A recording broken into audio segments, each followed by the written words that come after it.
Welcome to the Spike Camp podcast. Spike Camp is a free online community for hunters that support conservation. It's a great place to share stories and your experience with other hunters. As a member of Spike Camp, you get access to all of our hunting live streams, discussion channels, contests, hunter resources, and events that we host. Membership to Spike Camp is free. Our only ask is that you are a member of a hunting or conservation group before you register. Head over to spikecamp.com to join us.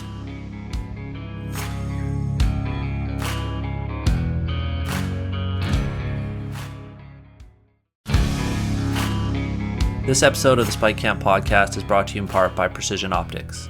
Omer and his team are the ones to trust when it comes to mountain hunting gear, guns, and optics. Precision Optics is a major supporter of conservation, and we are proud to partner with them. Head over to precisionoptics.net and tell them that Spike Camp sent you. Yeah, these hats are sick, eh? I like them. Yeah, they're all right. They're comfy. They're cool. We got two. We got that one, and then we got a flat brim. And I wasn't sure. I didn't think you'd want the flat brim. No, that's after my time. I'm not a flat brimmer. Well, if we had Ty here, he'd probably go with the flat brim. Yeah, maybe. Yeah, he did probably wear flat brims. I don't remember. I think he did. Yeah. Hey, man. So it's just you and I tonight. Blake is, let's say he's got a lot of shit to do, a lot of stuff with Spike Camp. So he kind of left the door unlocked. So we're stealing Spike Camp tonight. So if there's a technical breakdown, we'll just blame him, eh? Yeah, totally. Sounds fair. Cool. So what have you been up to, man?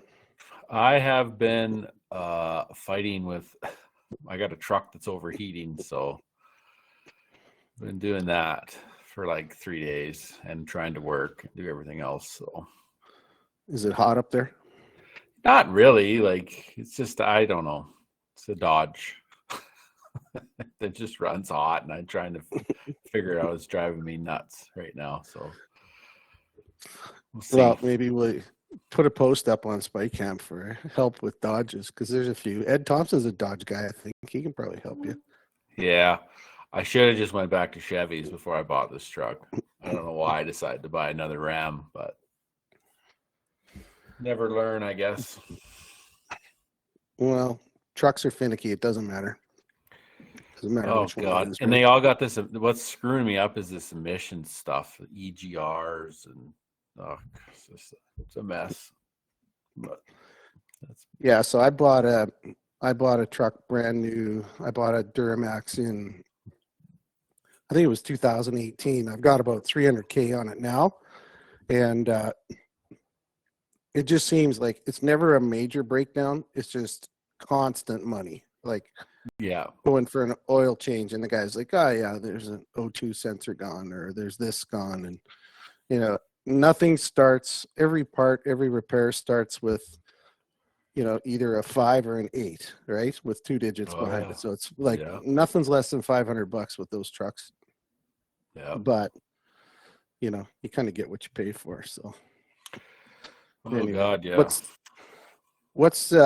I was pretty surprised. I'm up at the lake at our place in the Caribou, and pleasantly surprised that our bush, like the country back in the bush, is soaking wet. Lots of water on the ground. Everything's green.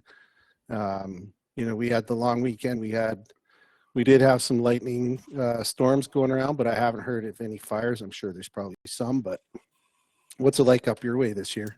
Getting some rain. Yeah, we're getting some rain. We got not real any warm yet. Supposed to this week here is the first warm weather we're really supposed to get.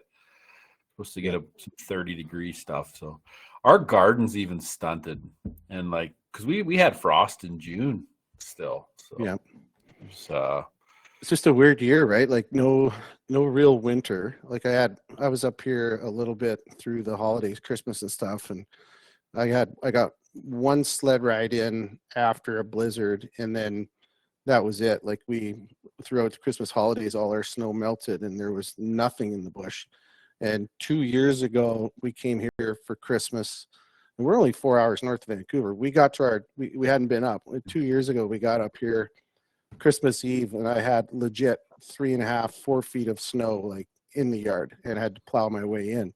And this year we had nothing, and now, yeah, it's wet. I'm curious what guys are seeing up farther up north. I'm always concerned about river levels and water and forest fires and all that shit. So this sheep hunt we were supposed to go on, we got to cross like a pretty major river, and my sheep hunting partner's like, "Oh, it'll be good because it's been dry last few years." He's like, "Oh, it'll be good.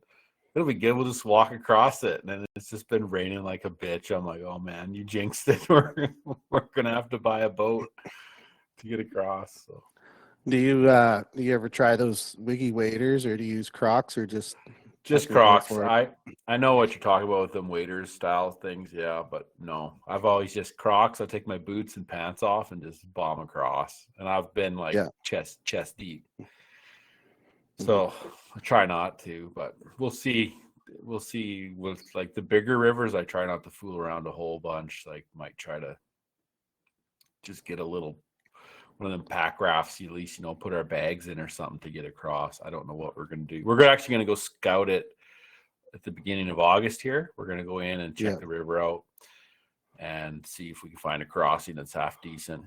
It's funny on them big rivers too, because I've elk kind of, rivers around, big rivers around here, and you'll see a herd of elk. I've seen them cross the river, and you get up there in the boat, and it's like a gravel bar going across, and it's like 10 inches deep, and it's a big, fast moving river, but they know the spots where to cross, where to touch, right? Like, so yeah, they've watched their cousins and children float down the river in the wrong spot, and they remember that shit, right? So that's what we're banking on, finding a game trail somewhere. Screwed across. Yeah, you talk about those river crossings. We're going to just a little preview. We've got I'm going to circle back to the sheep camp agenda because it's pretty cool. We got some awesome guys, but the last guy on the list there, Kevin Willis, he's a good buddy of ours, and he's got quite a story on a river crossing with pack raft. I'll save it for that night, but you can safely call it a near death experience, and that's crossing a river on the way up when it's nice and shallow, and then a week's worth of rain and trying to get back out with pack rafts, and they're great, but it's like anything. It's great until it's not, right? Yeah. Yeah, I'm not going to float it, but we just want to get across. But so, yeah. I don't like messing around on rivers a whole bunch. I'm not a fan, to be honest. That's really not my thing. Some guy, in the town I live in, this really big, like, river boating community and stuff. And we have, like, the world jet boat races here every year. Yeah. I am not a fan of the river. I'm with you, man. Like I say that, and then most years I do a jet boat hunt, but I pay somebody to take me, someone who's a professional and who knows the river, drives it every day.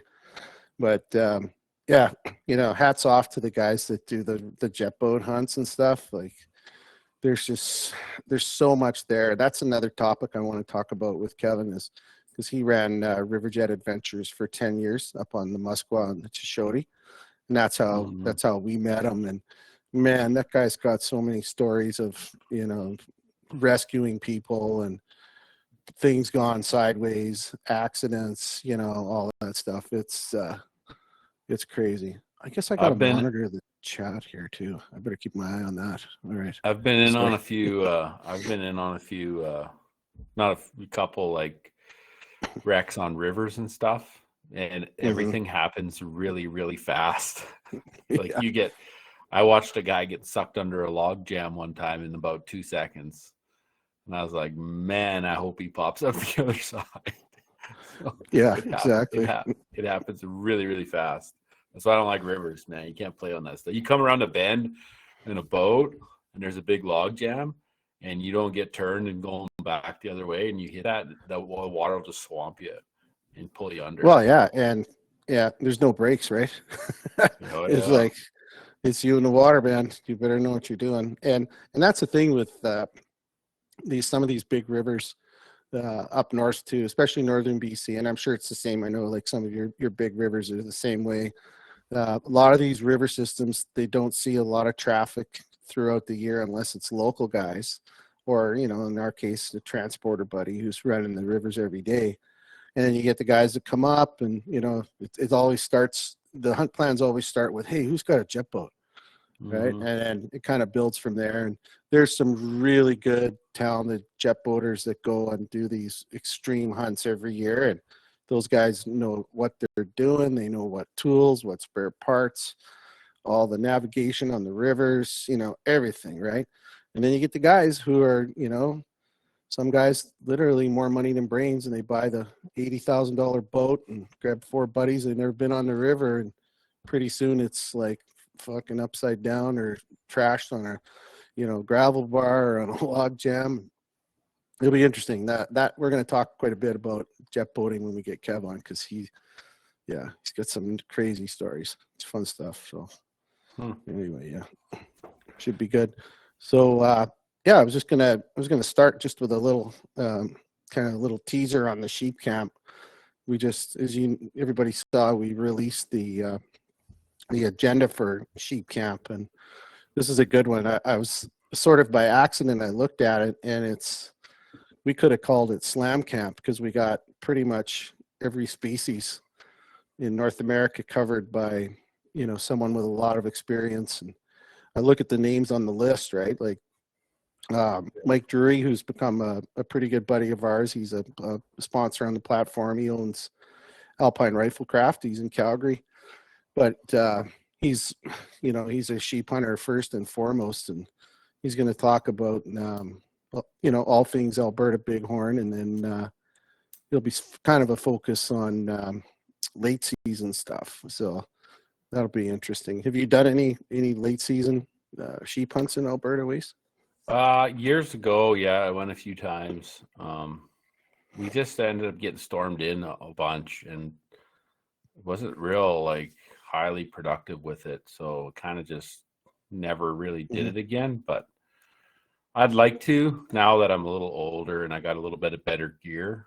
I think I could pull it off a little better than I did back then, but I don't know. I like to try and hammer in the beginning of August. So is that what you guys are doing opener? Is your opener August 1st for Alberta? August 25th. I just got a new dog here, and I'm watching it. I don't want her to piss downstairs. Yeah, sorry. Yeah, I got it. Yeah, August. Go ahead. Sorry. I was just going to say that'd be the ultimate live stream right there, wouldn't it? Well, that's why I keep looking away. We got this puppy, and she's downstairs with me. I don't want her to take a piss, but yeah, no, August 25th is the opener, so I think we're going in on the 26th. Actually, a day late. I wanted to go in on the 23rd or 24th, but my partner is going to be a day late and $1 short on that, so that's okay. Whatever. I'm usually pretty easy, man. We swing for the fences most of the time anyway. So. Yeah, for sure. And you guys this is a big hike in, right? You guys are doing a big one, right? Yeah, this one's going to suck. So what does the waste dog training program look like preseason? Nothing really. It depends. Like this hunt, I will train quite a bit. I'm kind of already trained and started going. So like I'll do just weighted rocks, man. That's it. I don't really do a whole bunch else. And other than that, I'll really ramp it up pretty much here middle of July, probably till middle of August. And I'll kind of tap it off about 10 or 12 days before we go. I'll kind of just slow down and rest a little bit, but that's kind of it. I'm not a big, like you see guys on Instagram doing big, every day big workouts with all that. That's not me, man. I like to have my legs ready, and that's, I'm ready to go, but everyone's different, I guess. Yeah. And that's the thing, I think the sheep hunting, training really is individual specific, right? Like I find, I'll be 57 in September, and I find that, I look back when I was young, like I kind of went through phases. When I was young, I was in super physical shape, like good stuff. I had a business in Vancouver that was a recycling business, and I was lifting 80-pound boxes every day. We had a shredding business. We were going into the basements of banks and hauling out boxes of computer paper up flights of stairs. So I wish I was a sheep hunter when I was 25 because I would have needed no training. Just strap on a pack, cardio. I was like Stairmaster every day. And then I went through a phase, got kids were, young, going to school, sports, didn't get out, do a lot of exercise and training and stuff, put on some weight, and then really started hitting the mountain hunting and stuff about 10 years ago and realized, holy shit, dude, I'm out of shape. And, started kind of working on just strengthening cardio and legs and knees. And now that I'm a little older, I got to pay attention to the things that hurt when they get hurt, like the knees, the back, the ankles, all that stuff. But I've been training.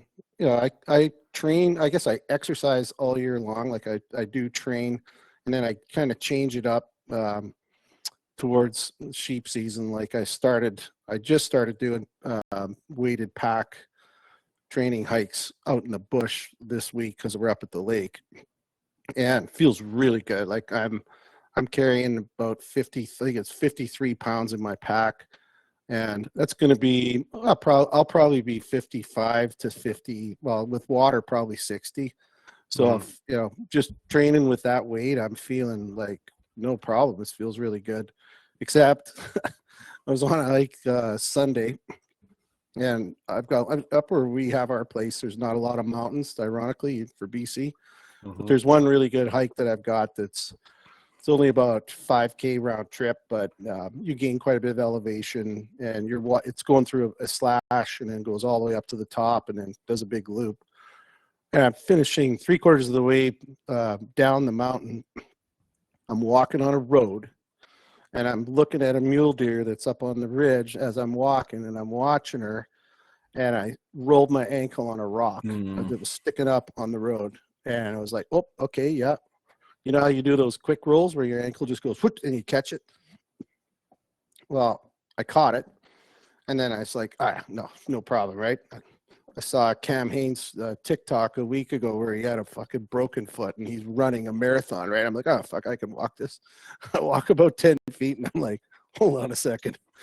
Yeah, that really fucking hurts. Like I rolled it hard, like real hard. And I was like, okay. This reminded me which pair of boots I'm not going to take on a sheep hunt. And then hobbled my way back. I had the crispy. They are the altitude. They're the real lightweight ones. I took them on my sheep hunt last year, and I liked them. They're super light. They're super comfortable, but they don't have a lot of stiffness. Obviously, I rolled my ankle on a road, so it's not a lot of stiffness. But I'm going with the Brickstall, I think is what I run. Yeah, they're a full leather one. Anyway, yeah. So anyway, I ended up rolling my ankle on a training hike on a road, and I was like, that's about as embarrassing as it gets, right? Like looking at a doe, but feels pretty good. Gotta learn to work through those things, right? So yeah, boots has been a thing, man. Like, holy smokes, I've never had struggles with boots like I have the last few years here. I don't know what's going on, but I keep going on them European lasts, right? Like handwag and stuff. And I gotta go another direction because I got flippers for feet. So like there's a guy in town who punches boots out. Yeah. So like I'll wear these boots. So how I break in a pair of boots is like I'll wear them for a few days. Then I go see this guy in town. He has this machine. So, and I'll put pieces of tape on my boot where I want to get them punched out. So like usually it's on my pinky toes and stuff. So I go see him and he'll heat my boots up. We'll punch them out. I'll put them on. I'll wear them for about a week or 10 days. And then I'll go back and we'll do another touch up. So that's where I'm at right now with this pair of Alverstones. So I've already had them punched once and I'll go get them done again, but super annoying. They got to be right, hey? Like you can't. Oh yeah. You can't go in and you'll lose a toenail right away. You lose, yeah. There's nothing worse than a couple days of hiking and you pull your sock off and you got a black toenail and you're like, oh yeah, this is good. Yeah.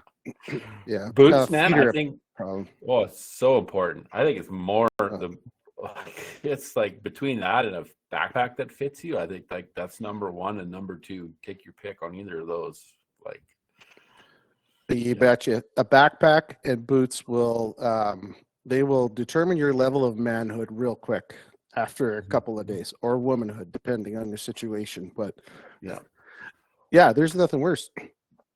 We were on, I think I've told the story before, but I was on a sheep hunt a few years ago with two buddies, and I stepped in a hole covered with leaves when I was walking. So it was like just a dump, and I ended up popping a bone in the side of my foot. This is on the way in on a 12-day hunt.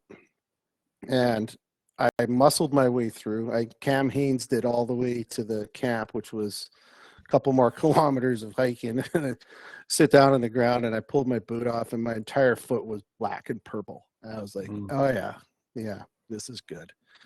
But it takes, I think that you find your pain tolerance level really fast when you've got a boot problem.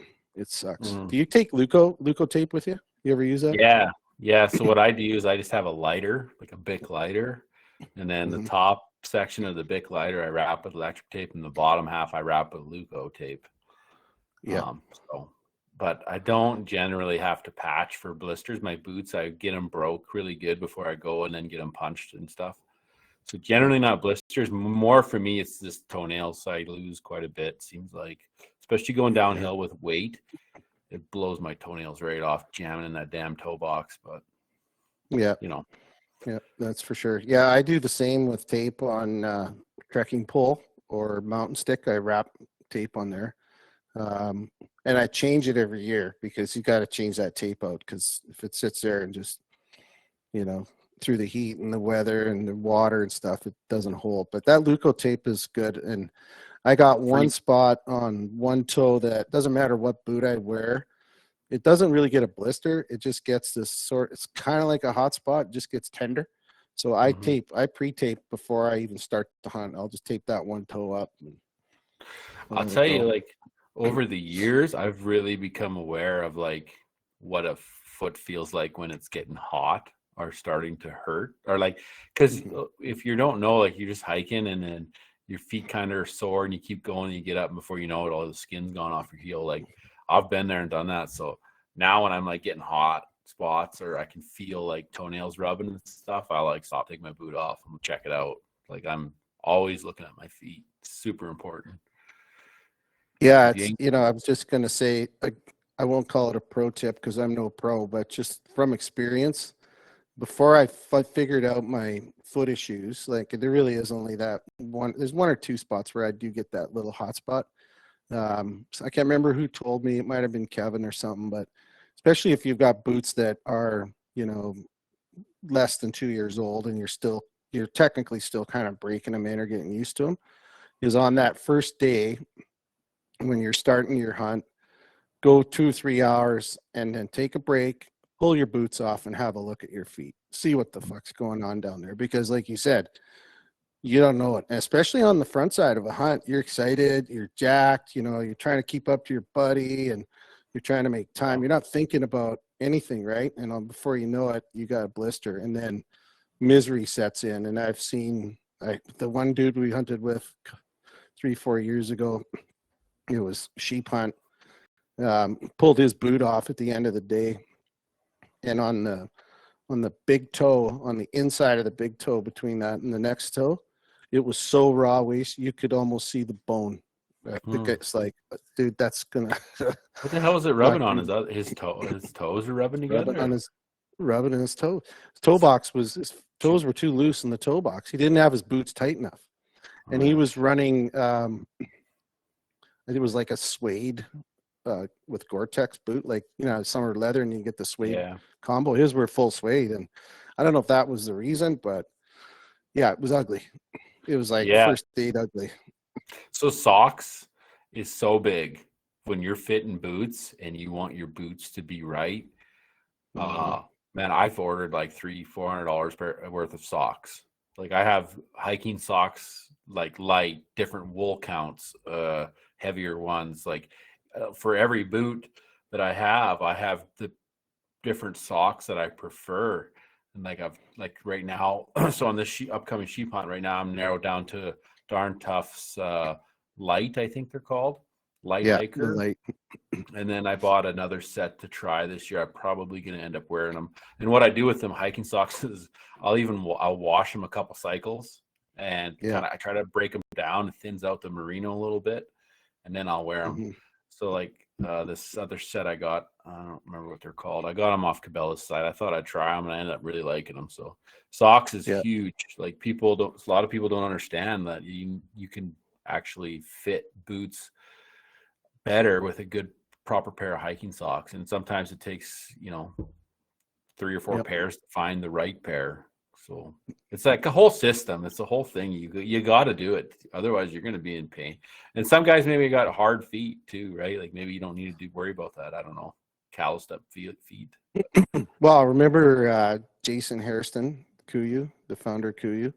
He did he used to do these sort of sheep camp things, and Jason's one of those guys, you either love him or you hate him, but the guy was pretty hardcore in everything he did, and was pretty serious about it. But he talked about he would purposely blister his feet before, like during training, like blister them, turn them into calluses, just grind your feet like right up, and then build that callus base up. And his style, and I guess it worked for him.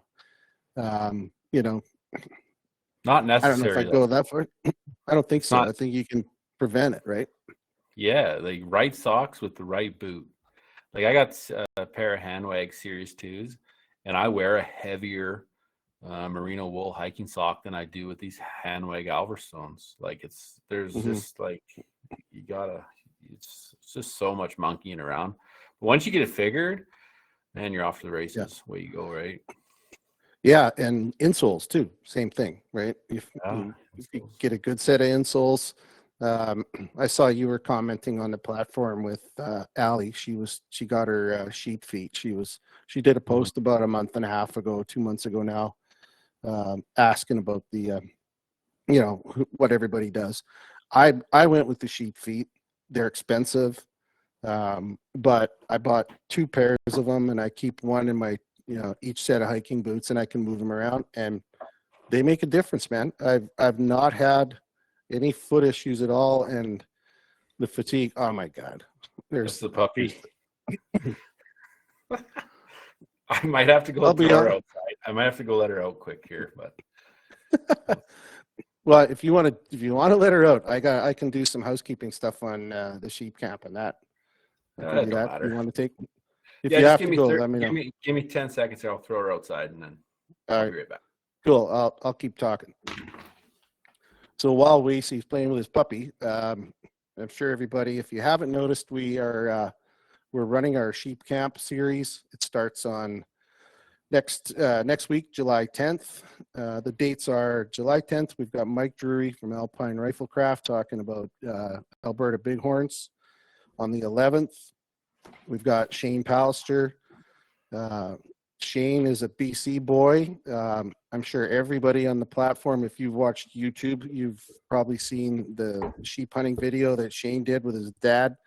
It's called the 39-day epic sheep hunt on the trail of Chadwick. And I don't know, I think I've probably watched it 30 times. I don't know, Wacey, have you seen that? Greatest YouTube video ever made. I've probably watched it 20 times. Hands down. Greatest YouTube video ever made. It's awesome. And it's got, like, Shane's not a filmmaker. Like, when I've gotten to know him a little bit, his good buddy Clay Weber, who's just logged on, Clay's on our platform. Clay hooked me up with them. Thanks, Clay. They're old friends, and they've been on lots of hunts. And Clay's buddies with his father.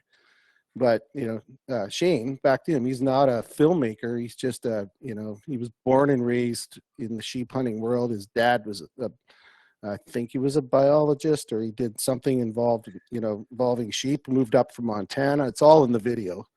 But that, if you're, I don't know much about filmmaking, obviously, but if you think about what you need to make a good film, that YouTube video's got everything. It's got a story. It's got, it's got highs. It's got lows. It's got like emotion. It's got everything. And it's a horseback hunt. They got drama with the horses. They have, rivers, speaking of rivers, a pretty wild river crossing, had to get a jet boat to help him get across. And you got, 2 generations of sheep hunters. And when his dad pulls the trigger on that ram, it's like you look at him, how excited he got. It's like, a guy shooting his first ram ever. He was just excited with that ram as he was with any other one. It was just, I'm like you. I've watched it over so many times. It's ridiculous. And I'm sure, it just gets like after like and watch after watch. Shane said it's just crazy how many views. Yeah, I even watched it the other day. It popped up and I was scrolling around. I'm like, I want to give it a quick watch. I love watching it. I've watched it a lot of times. And that says much because I'm so like burnt on modern hunting shows and stuff. Like I could honestly care less if I ever see another kill shot. But that YouTube video he made, I watch it a lot. I love it. It's great. It's cool too, because they're like, that's the old school way, right? Like they were foraging. They only had so much food, and they rationed their food throughout the whole month or whatever they were in the bush for, and they were eating berries and just living off the land. It was, super cool, super cool. So anyway, back to the schedule. We got Shane on the 11th. And for those that don't know, Shane he also runs a Desert Bighorn operation in Mexico, and they kill some stud rams down there. So we're going to be talking deserts with him as well. Is he outfitter or no? It's his outfit. Oh, okay. I don't know the ownership structure on that. I mean, I haven't asked that, but he's the guy that runs it. He books the hunts and he takes the hunters and stuff. So I don't know. I honestly don't know much about the business model, but definitely. So and then we've got you and Mr. Friel. That'll be fun. You guys, what do you got planned for that one, Wacey? I think I just want to catch up a little bit probably, but I think we're going to go in. I actually had talked to Tyler here a while ago. I wanted to do just compare our gear for what his sheep season looks like for what my sheep season looks like just what we got in our bags and stuff. I think that's going to be the bulk of the show, and I want to go through. I actually lined this up with him like months and months ago before we talked even. Yeah. So he's like, let's do it. So we're going to go through some gear. Not that either of us are big gear heads, but like we want to just it's kind of cool to compare what he's packing, what his weights are, and stuff like that. Yeah, and it's cool. I mean, I'm a big fan of Tyler's, and we had him on for Rifle Series too, and his podcast and stuff. He talks about his evolution of gear from the first hunt he went on with the the Bass Pro Shops pack and all the stuff, probably 100+ pounds, and that'll be awesome. People are going to be jacked for that one. And then my buddy Kevin Willis, he was on Sheep Camp last year. I think he was our first episode. Kevin he's an amazing guy. There's a lot of people on this platform that Kevin he bought Riverjet Adventures off the original owner. Oh my God, it's probably 15 years ago now. And put it this way, Wacey, Kevin has a full-time job. He runs a company in the movie and film industry down here. Does all kinds of stuff like special effects, contract work, all that stuff. He bought this transportation company for the Musquatchie Rivershed area for the sole purpose of finding sheep.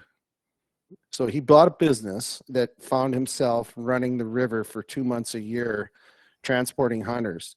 And he took it to a whole new level. So basically a lot of that area is in what they call the Northern Rockies Provincial Park. And so there's a license to operate transporter service in there. And that's a dying business. It's gone. There's only one transporter operating now, and that's the guy Kevin sold it to. Jason Palfy, who's now also a good buddy of ours. So basically that license is grandfathered to operate on that river system to deliver and transport hunters in and out. The only other way you can get transported in legally in there by somebody is by aircraft. And there's private airstrips with outfitters in there, and there's lakes, and that's about it. So Kevin bought this business just so that he could get in the backcountry and learn the areas and learn more about sheep hunting. And he took it to a whole new level. He went in, it's good elk hunting in there. It's been good, it's been bad, it's been really good and really bad because of wolves over the years. But it's elk country, moose country, goat country, and obviously sheep country. But he would go up middle of summer before the season, like go up in June, and he would cut trails, and he would go on 3-4 day hiking trips and camp by himself and get up in areas and scout. And then he come opener, he would drop his sheep hunters off a couple days before opener, and then say, all right, I'm going to pick everybody up on like the 10th of August or whatever, right? There's no early out unless it's an emergency. And then he would drop all his hunters off, and then he would go sheep hunting. He would have a spot already picked out, and then he would sheep hunt, come back and pick them all up. So he's coming on, and the dude is a wealth of knowledge, and he's killed some stomper rams, and he's been on a lot of good sheep hunts. So have you had him on before? Yeah, he was our first real episode. Yeah. Yeah, so I think I listened to that one. So I've heard him on here before. Yeah. And he is, there's a lot of things about Kevin. It might sound like I'm gushing, but this guy is he's legit.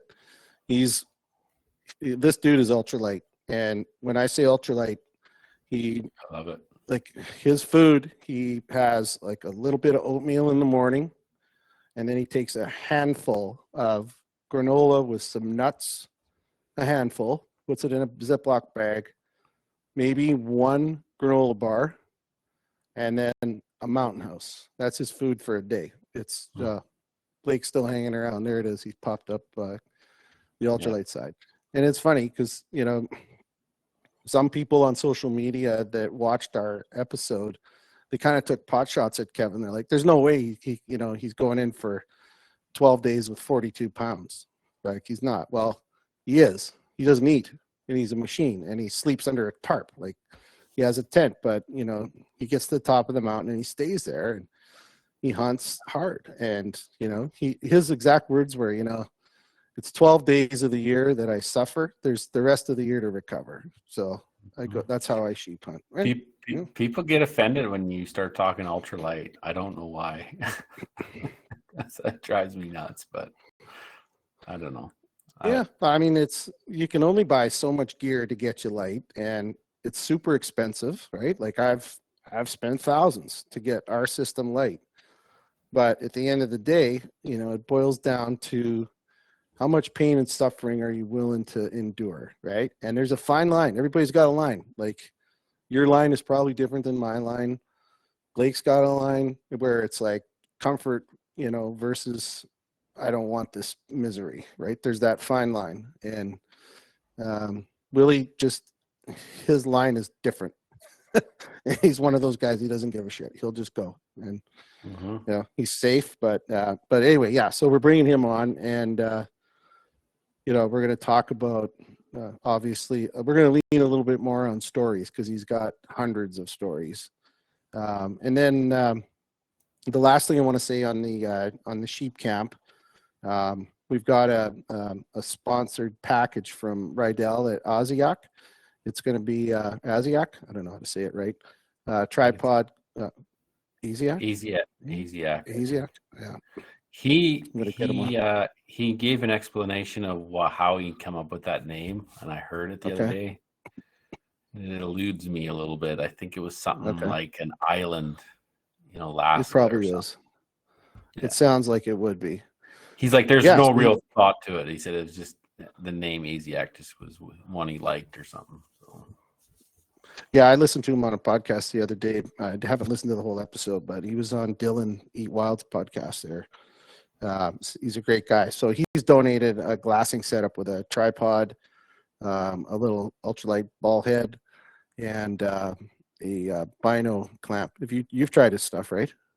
I have his tripod, ball head, and his bino clamp. Yeah, the bino clamp's cool. Yeah, it's really cool. It slides right in the tripod. See, I'm not a guy like I don't know. I can't sit behind a spotter and just like glass all day with a spotter. That drives me nuts. I'm a binoculars guy, and when I see something I want to look at a little closer, then I'll hop behind the long glass. That's like it. That's what I do. I do not sit behind spotters all day. I don't know guys that do, but I hate it. I absolutely hate it.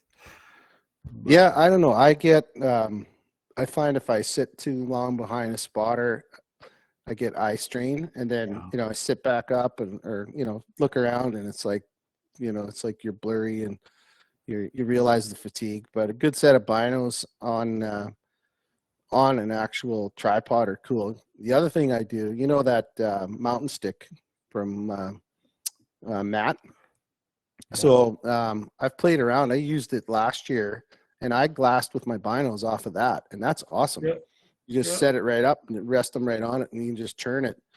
But I rigged up a little deal on Rydell from Asiac sent me this little it's called the Stable Trek, and it's an adapter for the bottom of your trekking pole that screws in. I hooked up I made a little stud on a pick rail that slides in to the mountain stick, and then I mounted that thing on top of that, so I can actually just click that right on there and then just move it around one-handed. I don't know if I'll bring that setup. I was like this. So I'm friends with Matt with MTN Gear, and I was trying to design I'm still kind of working with him on designing 2 attachable legs that go on the mountain stick, and then a pick rail adapter that you can put your spotter on, like a lightweight tripod. But anyway, there's this other company out there. I was like this close to pulling the trigger on it. They were COL Mountain Tech, they're called. Oh yeah, I've heard of them. Yeah. And they have a hiking pole. It's a trekking pole, and it's called the Mountain Stick, and it converts into a tripod for your spotter. I kind of thought it was cool. You got to take it apart, and then like there's tubes inside of it, and then you set it all up. Yeah. But it's like it's your trekking pole, and then when you want a glass, you set it up. It's kind of neat, right? Just then you don't even care. You don't carry a tripod at all. And I just man, I just went with the Asiac instead, because his stuff, like that tripod, ball head, and my spotter, I'm like 3 pounds all in for everything, which is crazy light. Yeah. Yeah, and his tripod, for being so light, it's pretty damn stable too. Like, oh yeah, stable. Yeah, it's legit. His tripod is so well thought out. Like the feet on the bottom are larger. He's got twist locks. His knobs on his ball heads are bigger. Like he's got that the lock for like setting the ball. Like it's just like a big thumb lock. It's just like he really thought it out. Like it's a really well designed tripod. You won't regret buying that, I tell you. Yeah, no, I'm pretty excited, and I'm just looking at the comments on the side. Usually Blake is hitting these, but Wiser Precision. Yeah, they're really good too. They make good stuff. Actually, I've got Wiser's. What's it called? Name will come to me. It's their little ultralight head is what I'm using on Rydell's tripod, and I think they're buddies too. They talk, and Shane from Wiser, he lives. His shop is just across the border and down in Linden Way.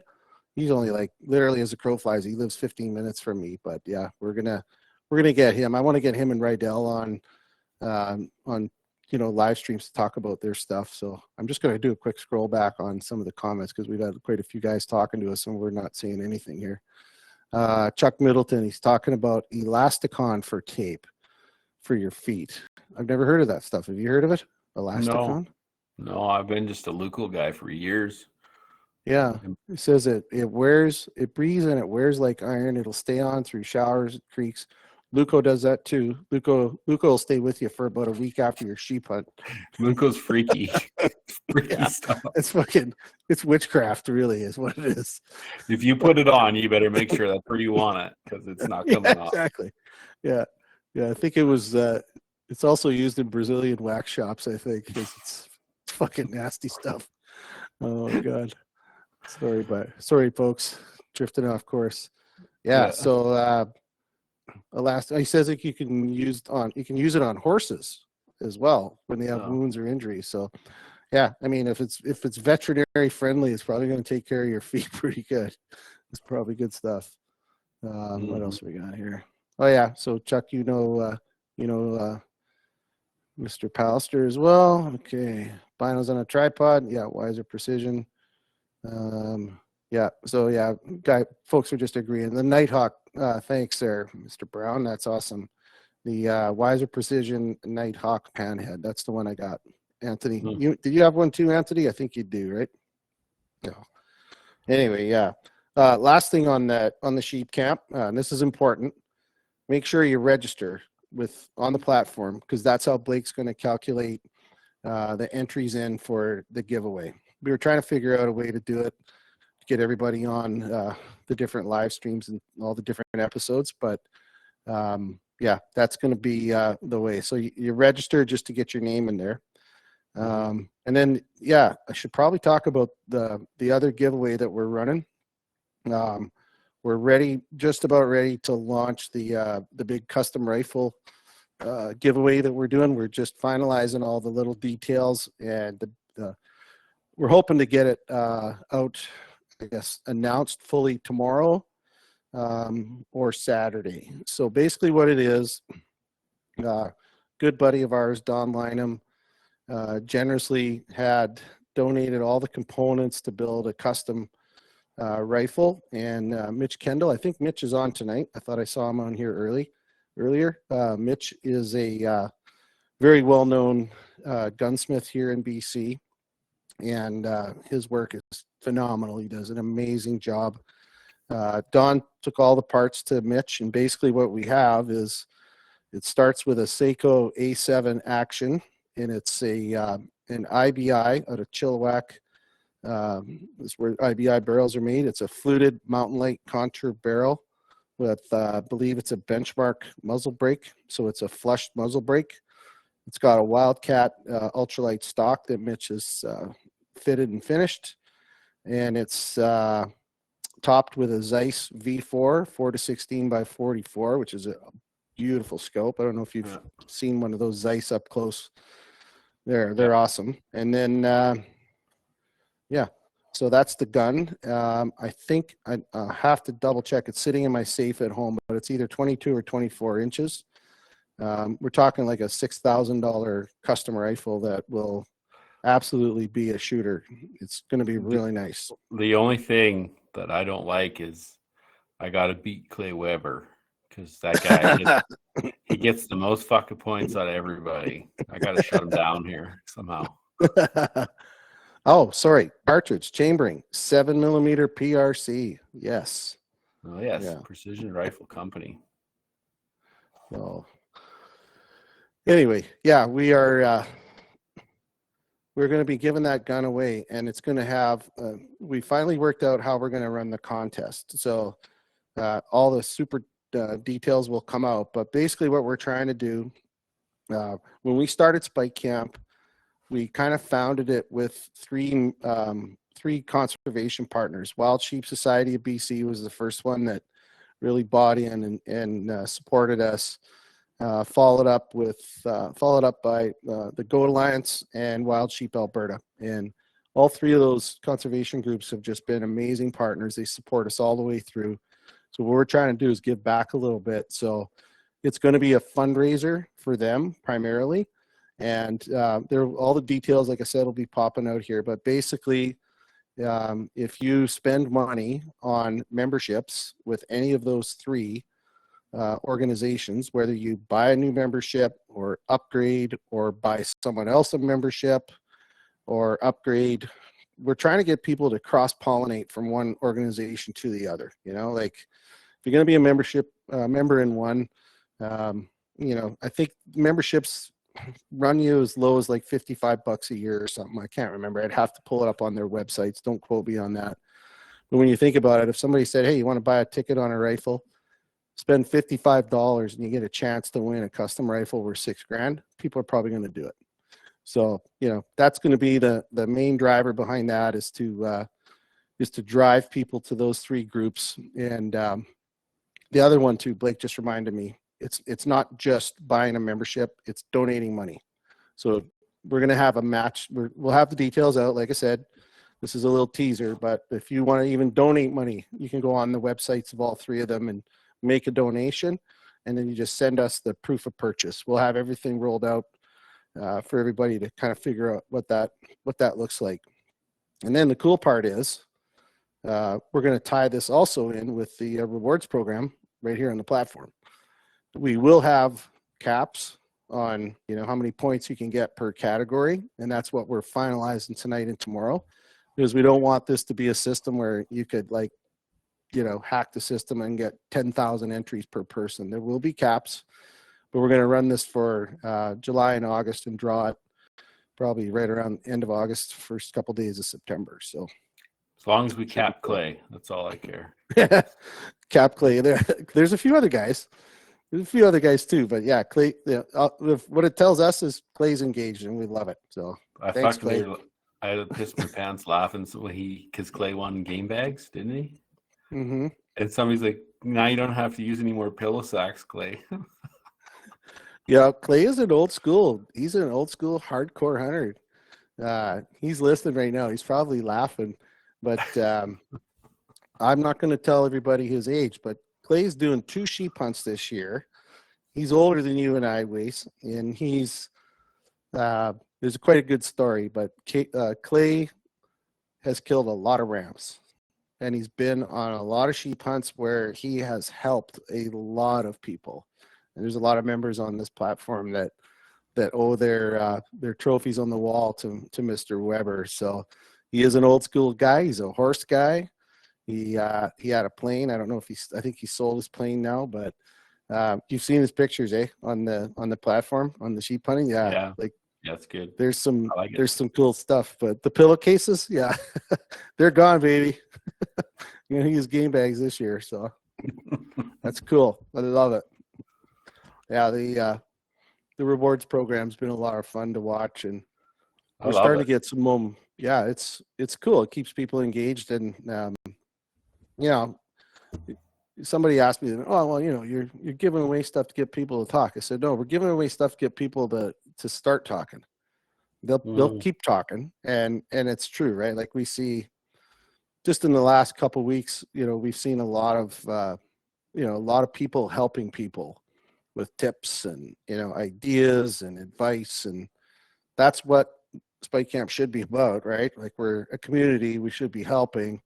We're not here to light someone on fire when they say something, right? Like even them, I posted the other day them little valves, transfer valves. Like I don't know how many guys know about that. You can buy them on Amazon for $25 because everybody has 10 half canisters of fuel laying around. And you can just buy like one big canister and just fill all your small ones. Like, it's kind of cool. I don't know. I just posted them. Like, this should help people. Like, because I got a lot of empties, right? Oh yeah, me too. Well, you think about it, right? You do a hunt, and normally that's one thing you take more of than you actually need is fuel. And you might use a canister and a third, or a canister and a half, or half a can. Then you got them sitting around. Well, what the fuck are you gonna do with them? You know what I started? I took some because I had a bunch as well. I bought the thermocell that mounts on the isobutane cans. So like brought 2 or 3 half full ones up here, and that's another little tip for folks. If you haven't bought that, I think you can get them at Cabela's. I think it's like $50, and it just screws right on the top of those cans, and they last. Those thermocells usually got that dinky little capsule of shit in there, and you never know when it's running out. But But yeah, you're right. Like, that's a good tip. People would be like, oh yeah. But it's just like, it's so stupid, but it saves you money, man. I don't know what them canisters are going for. They used to be like $12 or $15 for the mediums or whatever. Yeah, I don't know. I haven't bought any in a couple of years, but I know they were hard to find during COVID in some stores, especially down in Vancouver. There was, I don't know why, but there was a bit of a shortage. So anyway, so let's see here. Okay. Just looking at the comments. Sorry, go ahead. I thought you were talking about something about sheep feet when we kind of Yeah. You had your doggy issue there. So I bought 2 sets of them, and I keep one in each. I got 2 pairs of boots I kind of run, and ever since I did that, and I think it's either Blake runs custom orthotics that he got made 10 years ago, like for hockey or something, maybe even longer. The problem he's got with his orthotics is he's moved them around. He moves them around shoe to shoe, and he'll end up with a gap between when you put them in the boot. There's a little gap between the edge of the insole and then the side of the boot. And so what he's run into is his skin gets pinched in there, right? And so I've been bugging him, just order them, right? But those things aren't cheap. It's US dollars. I can't remember the price, but I want to say it's close to $200 to get a set of them.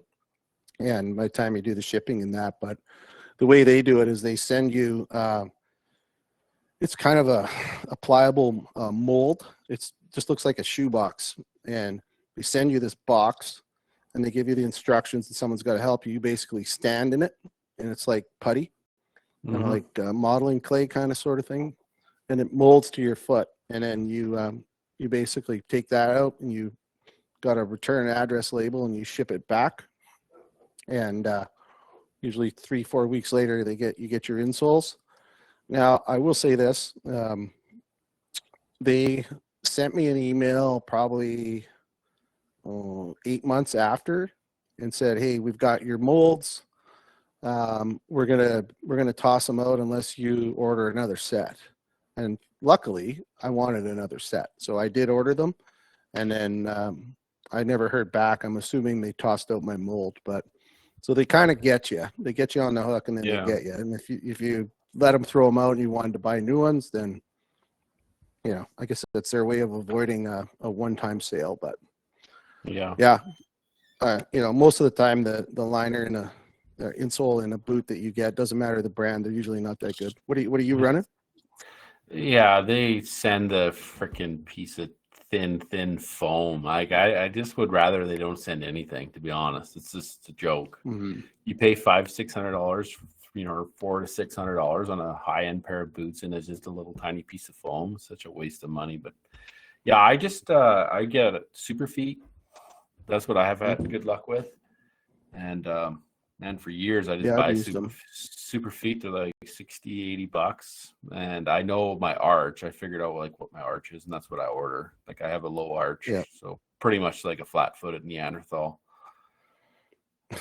So yeah, I used those for years, and I just thought I'd try the sheep feet. But yeah, Anthony just mentioned, this is a good point. Those orthotics could be covered, sheep feet or others. I think they can be covered from benefits depending on your company you work for. So something to look into. But for those that are new to the game, and if you've bought a new pair of boots and are wondering why your feet hurt, it's because they put this 10-cent freaking piece of crap in the bottom of your boot. Like Wacey said, it'd be better if they didn't put anything in there. Yeah, and then so you basically are standing on the boot. Like there's nothing between you and the freaking cork. It's just it's terrible. I don't know why they send them. First thing I do is rip them out. Yeah, I don't even put them on without an actual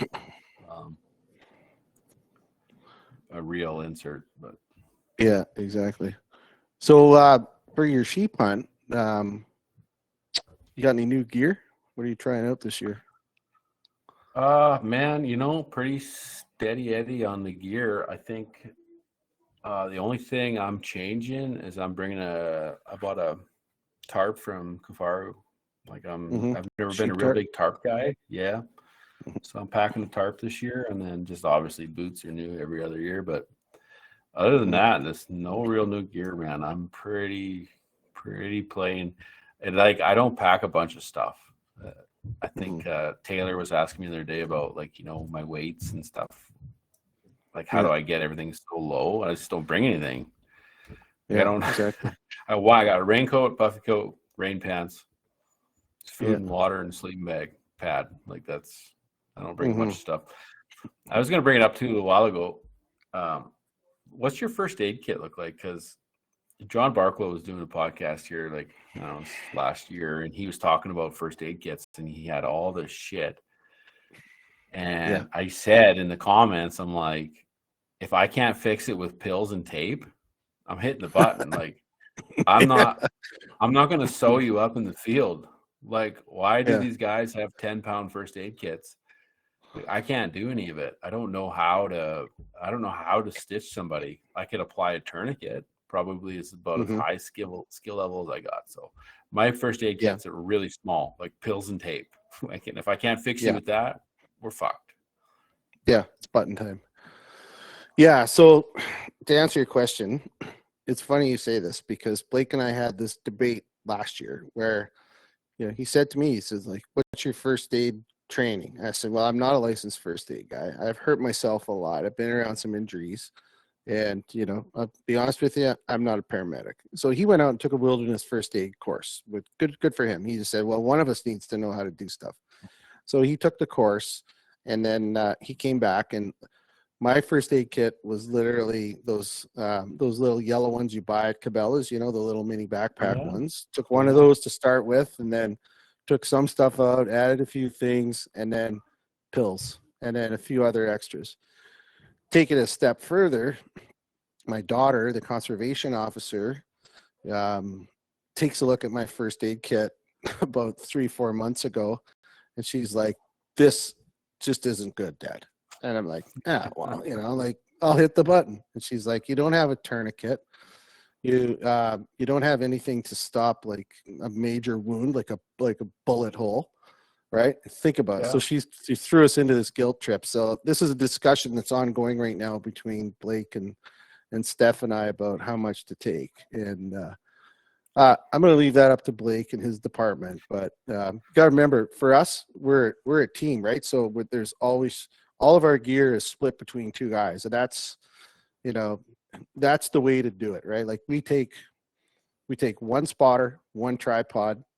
Each of us have it. He's running 10 power binos. I'm running 8 with a rangefinder. That's it for optics. We run one tent. We sleep in the same tent. Although this year I'm actually bringing 2 tents because the tents I'm taking weigh 18 ounces. So we're going to bring one tarp. Nice. Yeah, I'm going to bring the original Durston we bought was the 2-person, the pro version or whatever it is, the Cuban fiber one with the mesh liner, and it's great. There's pros and cons to it, but for an early season sheep hunt, love it. So we're throwing that one in with like legitimately 4, maybe 6 pegs. That's going to sit in the bottom of one of our packs, and if we get, I'll say this first. I bought their new version, which is the 2+. So all it is exact same tent, but it's 3 or 4 inches wider inside the bathtub. So the footprint's just a little bit bigger, and I think it's 2.5 or 3 ounces heavier than the previous version. And so I wanted a little more room. Blake takes a bigger sleeping pad, and I take the skinny, smallest one I can get, and I end up with Blake sleeping on top of me half the time because he always ends up with his freaking mat over top of mine. But anyway, yeah, we're keeping everything pretty lightweight and simple. So I think we can run. Okay, here Blake just popped on. He can't help himself. Training was useful. He packs an ebook, a Kindle, and he's got a bunch of PDFs and stuff. He likes to read at night, so he's got all this stuff on there. That's pretty smart, actually. It's a good way to keep it. Yeah, he keeps it digital, and yeah, so we'll have to see how much of the guilt trip from Steph plays a factor in, what we should bring on top of it. And I think we probably should step it up a little bit, just knowing what we know. I'm bad. Like I don't have, man, I hunted, a friend of mine is a doctor. He's an emergency room doctor, and he's a sheep hunter.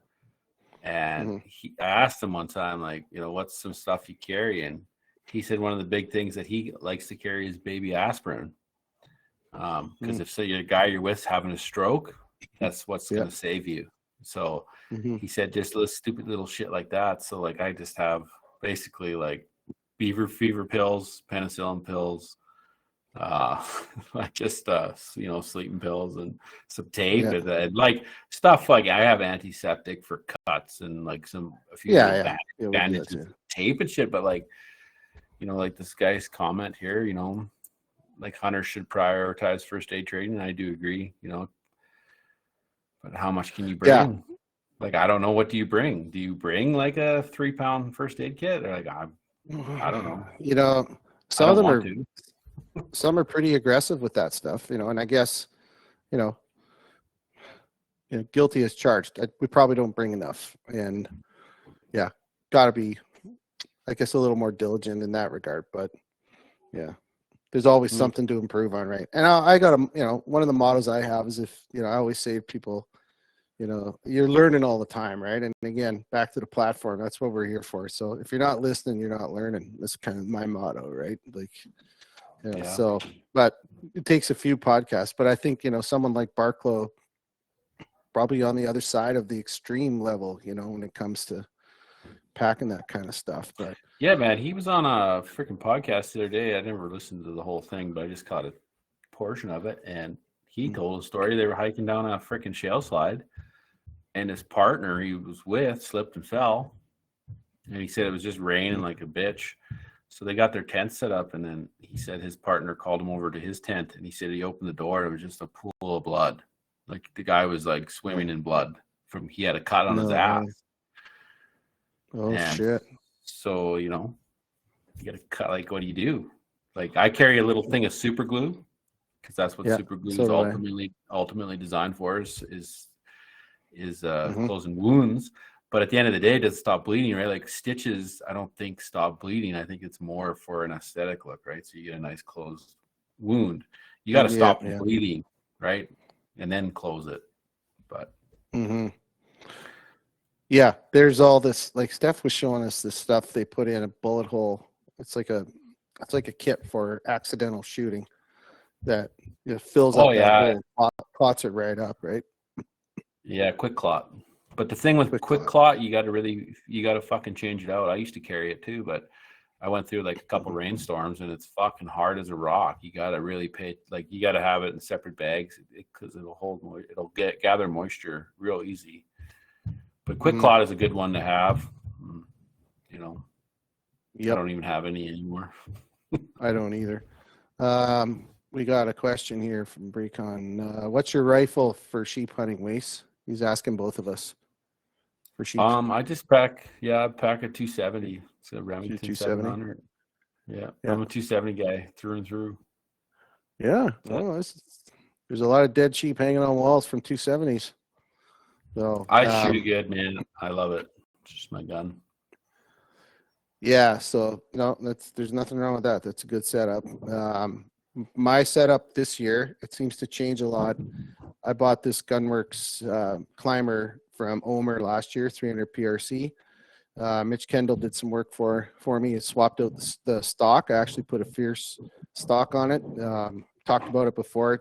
I just wasn't very comfortable with the stock and the recoil.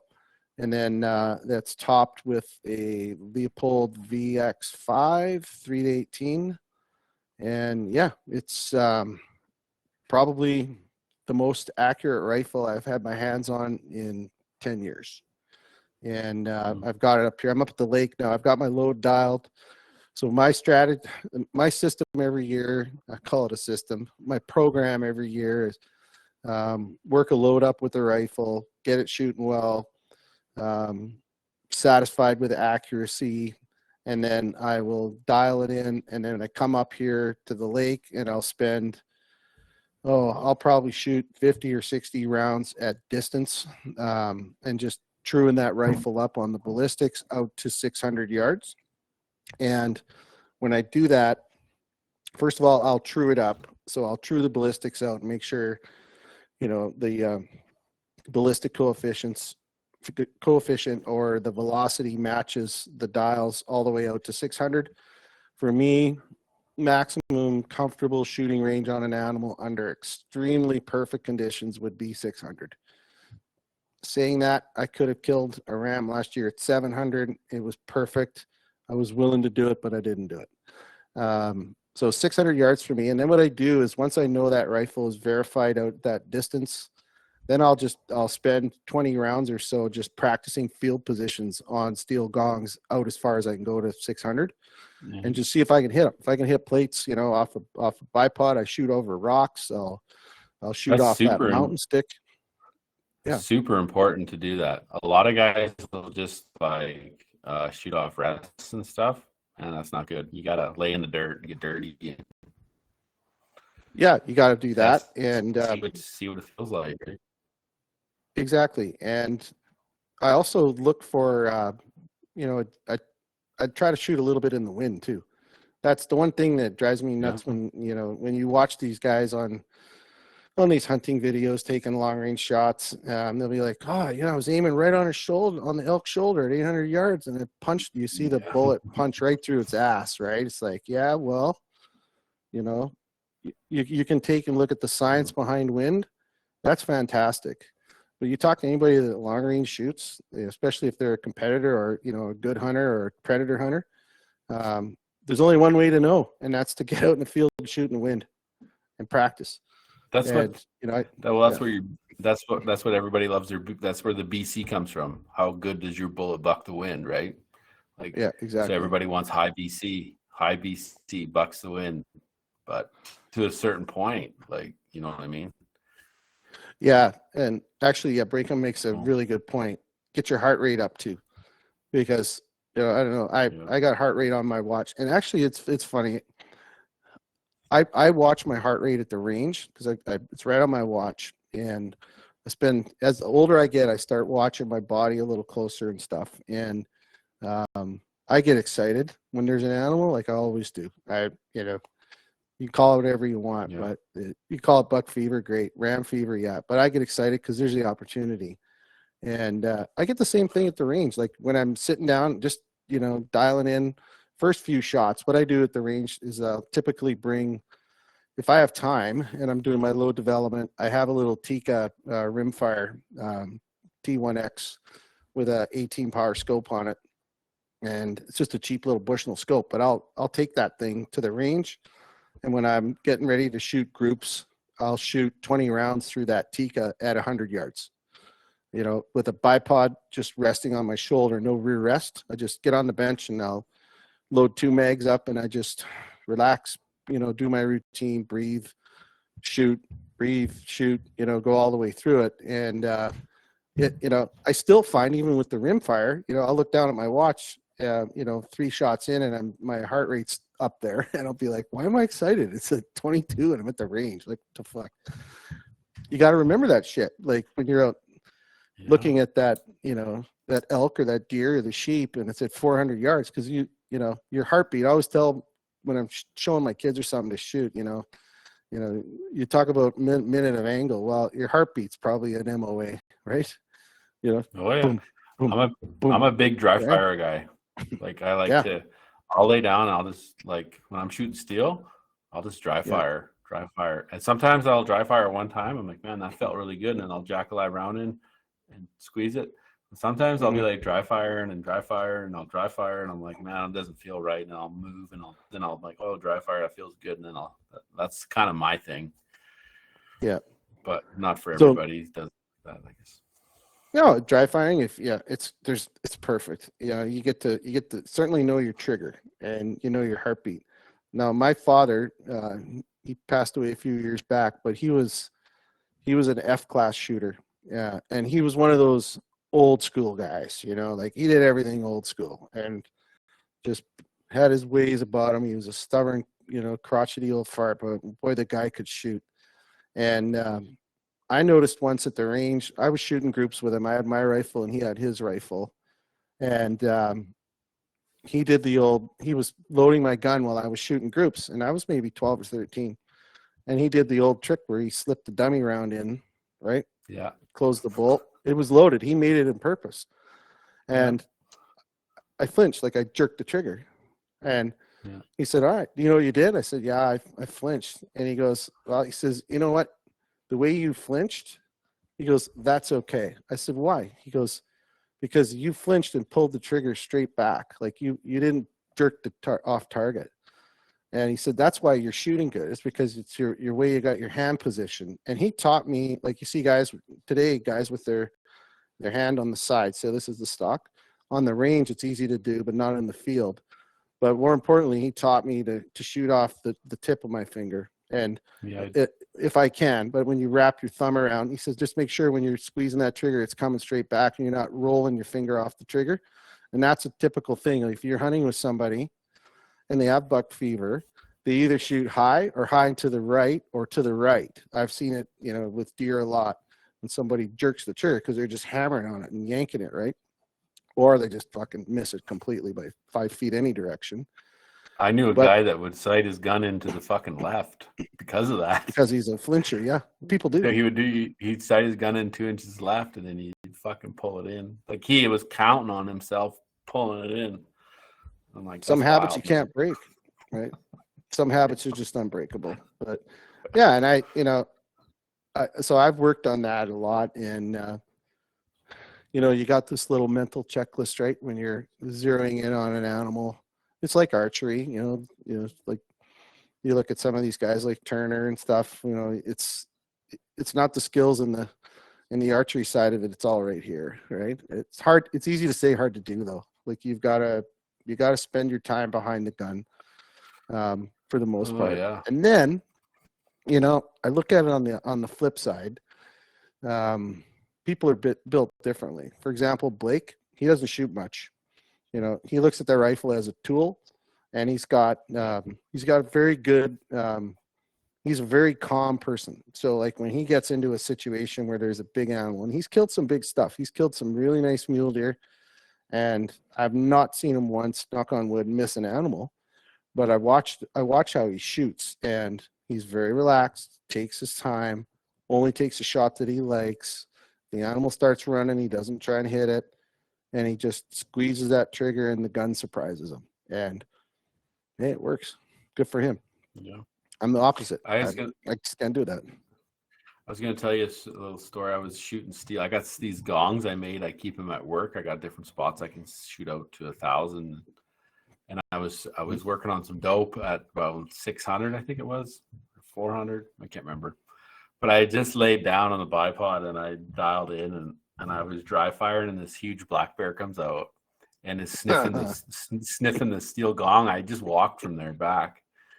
Yeah. So, but bear season's closed, right? So I just I was just dry firing on him, and he just stood at that broadside of the steel target. I'm like, man, 10 days earlier, buddy, you'd have got her.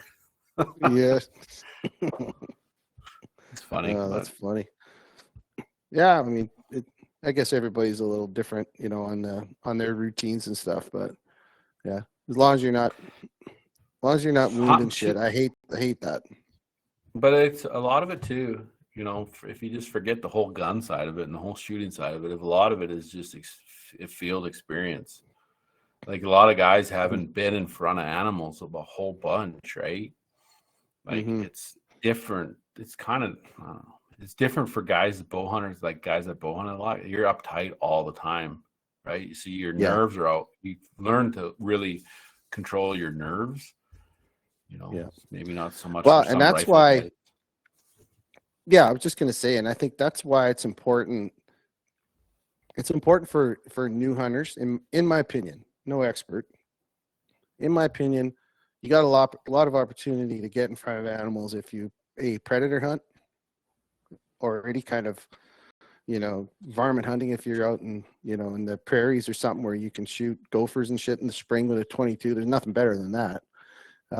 Or bear hunting. Bear hunting gets you close, right? Like if you're sitting in a stand, that bear's 15 yards from you, right? 20. And spot and stalking black bears on a road when they're feeding on dandelions, it's got to be one of the biggest rushes out there, right? Fun. To get close. Yeah, super fun. And you watch your heart rate when you're doing that. I don't care who you are. You get 20 yards from a boar black bear, doesn't know you're there or doesn't give a shit if you're there. It's cool. Super cool. Yeah. Hey, super fun. I got something I wanted to ask you about. I've been meaning to for a long time. For your food, you've got a freeze dryer, right? Like an actual freeze dryer. Yeah. Yeah. Yep. That's interesting. So, it's pretty rare to hear somebody buy one of those because they're not cheap, and just hard to find too. So maybe dig into that a little bit. How'd you land on that? Well, you can find them online. Ours is called a Harvest Right, I think is the name of it. So there's different models and stuff, but so I use it for my meals and stuff. But my wife uses it a lot. She freeze dries eggs. She freeze dries freaking onions, all the shit out of our garden. She's steady freeze drying stuff. So it's kind of it gets used by lots of people, but I use it for my main purpose is for the meals. I like using it for that. It's really good. But like it's kind of I have so many years of mountain houses. It's just like wrecked me. Like I can't smell them. So my wife will make like an elk stew, and she'll make like a giant pot, and we'll just freeze dry it, and then I just put it in Mylar bags, and then just rehydrate it in the field. So like we make our own food, right? It's I think it's so how we do it. It has trays that slide in. So you make your meals or whatever you want to freeze dry. You can freeze dry whatever the hell you want. You can freeze dry ice cream sandwiches and take them in the back country and like you name it, man. You can freeze dry everything. And then so I put all them trays in the freezer and I get them cold, and then I'll take them in the next morning. I'll put them in, and it's usually about I think it's 10 hours or 12 hours or something. I can't remember. Yeah. And just let it do its thing. And one thing I've noticed with it though is if you season your stuff, because it pulls like basically a lot of the flavor out of everything. So you want to like double or triple up on whatever seasoning you like, or bring like seasoning into the field if you're like that, right? That's one thing I've learned about it, but it's super cool. Like save a pile of money, man. The meals, I don't know what the meals are nowadays, but like when I was buying them, I think they were like $20 or $18 or something, weren't they? Yeah, and there's some good ones now. Like so in our case, we started it was probably 6 or 7 years ago. I started dehydrating meals, and I looked at like how people were doing it back in the day, and they're doing it sort of that deconstructed method, where it's like, you make the hamburger and then you make this, and man, I don't have time for that. And so I bought a really good dehydrator. Like it was pretty expensive. It's a big one. It's got like 8 trays. I can't remember. Excalibur, I think is the name. It's pretty good. Anyway, so the way we do it, basically we do exactly what you do. So my wife right now, she's downstairs. She made a big batch of mousse lasagna. And so she does that, makes the mousse lasagna, cuts it up into portions, and then just dehydrates it. The way we cook it is, or like when we cook it in the field, is a little different. So I actually bought chamber vac bags for it, but I use a vacuum sealer, because the problem with the dehydrated meals and a vacuum sealer is there's a lot of sharp edges. So like if you're doing pasta or something like that, you go to use a vacuum sealer, like a what are they called? The ones you buy.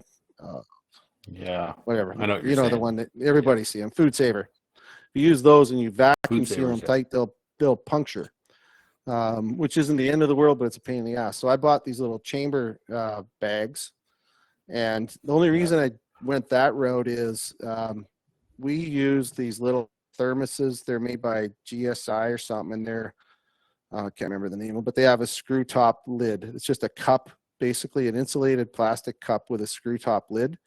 And so we take one of those. And what I like about those is it keeps your meal nice and hot. So you take your boiling water, you put your food in that little cup. It's the size of a big, I remember how many ounces, 12 or maybe a bit more. Fill it up, put the food in, put the water in, screw the lid on, and then just let it sit for 10 minutes while you're glassing. And you pull it out and it's still steaming hot, and it's nice because you can actually hold it.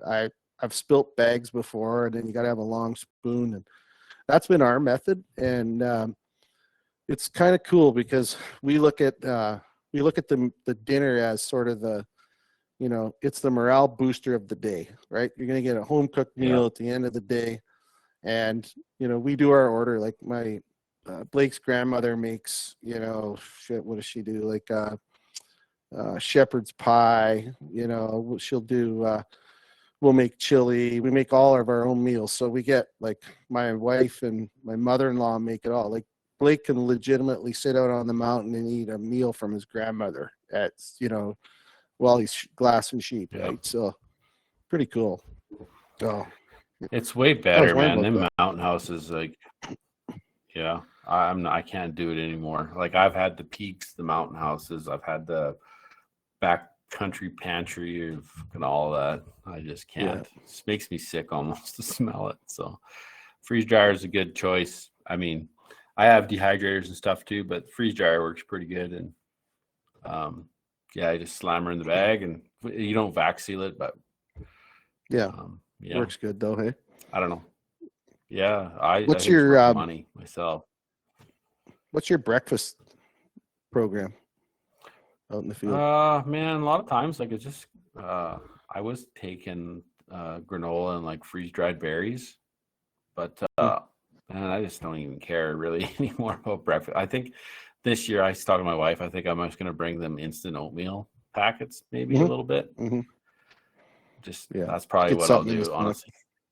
Yeah, something simple. Like, I wake up and I just don't really feel like eating too much when you're up there for some reason. But what about coffee? Are you a coffee guy? Yeah, I get the Starbucks instant, whatever, them little packets, the instant coffee. If I had another choice, I'd like something other than Starbucks. But I mean, that's what I go to the store and find. I have a buddy that works at Black Rifle, and he was going to send me a bunch of stuff to try, but Black Rifle's gone out of Canada now. They're gone. Oh, okay. They shut down there. I was buying the Black Rifle. So I've been down the road of coffee. It's a rabbit hole for me because I'm a coffee guy. So I've been doing the Starbucks ones. I'll do them. The problem I find with them is they got that acidy flavor. You can just taste it. It's just not the same. And then the one I really liked was the Black Rifle instant pouches, but they didn't come from, you couldn't get them in Canada. They were only a US product. So it was okay. I'd get them when I was down visiting my son or on a work trip. And then our buddy, Matt Ward in Okanagan, Wardo, started This Is Coffee. Have you tried his stuff yet? Have you tried that instant? No, but I've heard you talk about it before, I think. Yeah, I'll send you some. So little teaser. Matt, I worked out a deal with Wardo, and he's going to be doing a little advertising on the platform, and we're going to be giving away, we're going to get a bunch of his coffee to give away throughout the year. So he's going to be our official coffee for Spike Camp. So I'll send you a few packs. It's good. It is. Yeah. It's good. So I like it so much. Like, you know how much I travel for work, right? And I'm always in Europe, and I'm sorry for anyone here. Apologize to anyone here from the Netherlands, but I go there a lot, and I don't like your coffee. It doesn't sit well with me. I actually take Matt's coffee with me in my briefcase because it's just this little pouch the size of a tea bag. Take a bunch of them with me, and just boil water in my room before I go to work, and then take one in the afternoon because I'm always fighting jet lag, and it is really good stuff. Really, really good. And we're going to be pumping it up a little bit on the platform. I'd love to get my hands on some and try it. Yeah, for sure. That'd be awesome. I just drink it black. I'm not a big cream guy, but yeah, I don't either. Ed's asking, you guys experiment with how much water a meal takes? Not really, Ed, man. I just boil water and dump it in until it looks right. I don't know exactly how much. I used to when I was younger, I'd measure out on a jet boil, right? It was like, you'd read the pack, it'd be like cup and 3/4. Exactly. Now I just fucking dump it in. I don't care. But yeah, that's kind of what we do. So like when we dump ours in these little thermal mugs, whatever they are, I pour water in until it just gets to the top, and then Blake and I figured out what we'll do is we just get it so it just barely submerges the food, and they put the lid on, 5 minutes, check back, and it'll usually that water's gone and it's just a pile of like food, right? Like it's all mushy. Then I usually keep a little bit of hot water left in the pot that I boiled in to keep the lid on it. And then I just throw another ounce on top and then stir it, and then another minute. Yeah, it's bang on and it's good. Yeah. So, yeah, the problem with the instant stuff, Brian Thompson's mentioning the price. Yeah, I mean it is. Coffee's not cheap. The instant stuff's not cheap, and even Wardo stuff, like you pay a premium for it. But oh man, for me, I mean you pay $8 at Starbucks to get a coffee, like whatever. I'll pay $4 for a nice 10-ounce cup of coffee in the morning before I got to hike up a mountain, right? So. Fuck it. I can't turn around and something without. It doesn't cost me $100 these days. So shit. What's $8? Exactly. Or $6? Exactly. Exactly. Well, we should. Lots of guys have reached out to talk to me about Africa. So my South African trip. So maybe we should.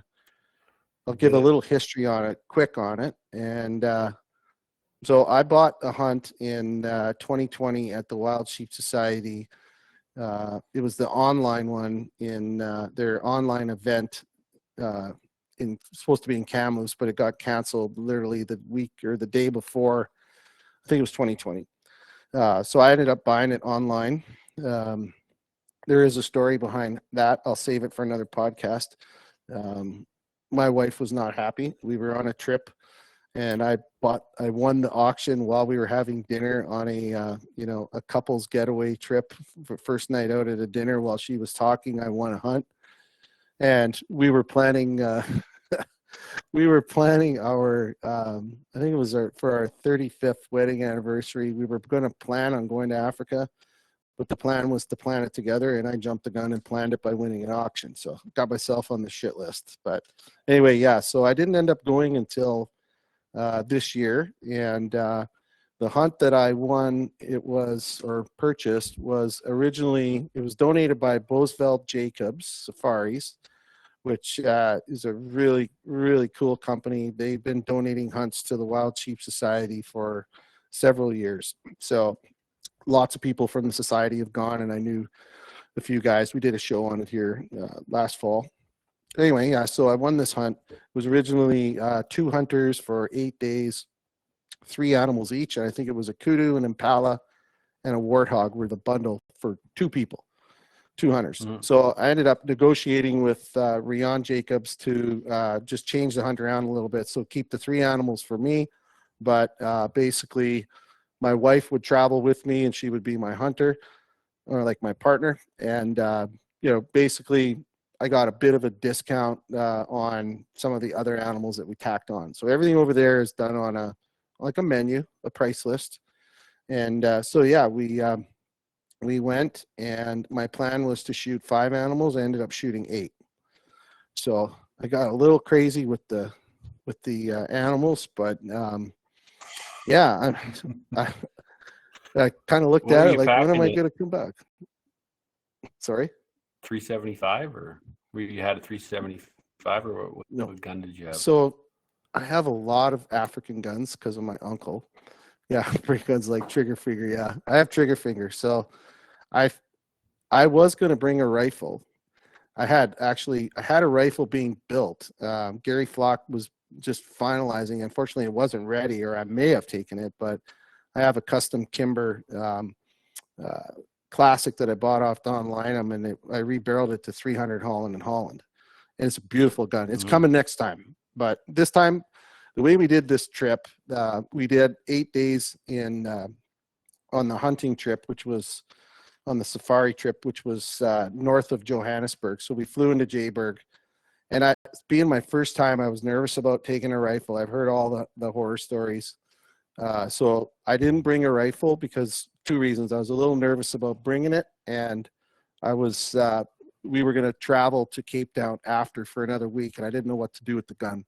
So I went with the rental, and believe it or not, I used my PH, his personal rifle, which was a $500 Howa chambered in .308. It was a tactical with a 20-inch barrel with a suppressor and a $150 knockoff Leopold scope. So, $600 gun, but with a suppressor on it. And this thing had legitimately 1,500 rounds through it. And I don't think it's ever seen a cleaning patch. So anyway, we get there and everything's first class at the operation. And the guy's like, yeah, we're going to shoot the 308. And a couple other guys that I know have used this exact rifle and said, yeah, it shoots pretty good. So first thing you do is take it to the range, and they got a 100-yard range right there on site. And I fired 3 shots, and you could cover them with a nickel with factory ammo. I was like, at 100 yards, I was like, all right, I guess this will do. But yeah, I ended up, I fired 12 rounds in 8 days, and I killed 8 animals, and 2 of those animals took 2 shots. Both needed a finishing shot when I walked up. I missed a kudu bull at, it was like day 5, last light, hurried the shot, shooting off sticks, wasn't comfortable, and I shot over his back at about 360 yards. Other than that, it was bang on, and yeah, it was good. But yeah, I will bring a gun next time, though, just, because I want to shoot my own rifle. But yeah, it was. How long a flight was it? Fucking long.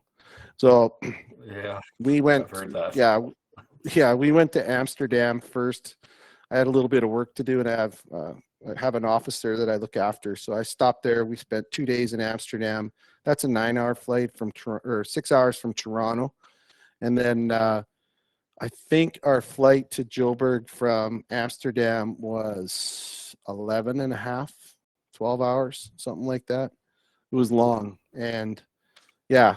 So we got there. The nice thing is when you fly, I highly recommend, there's 2 ways to do it.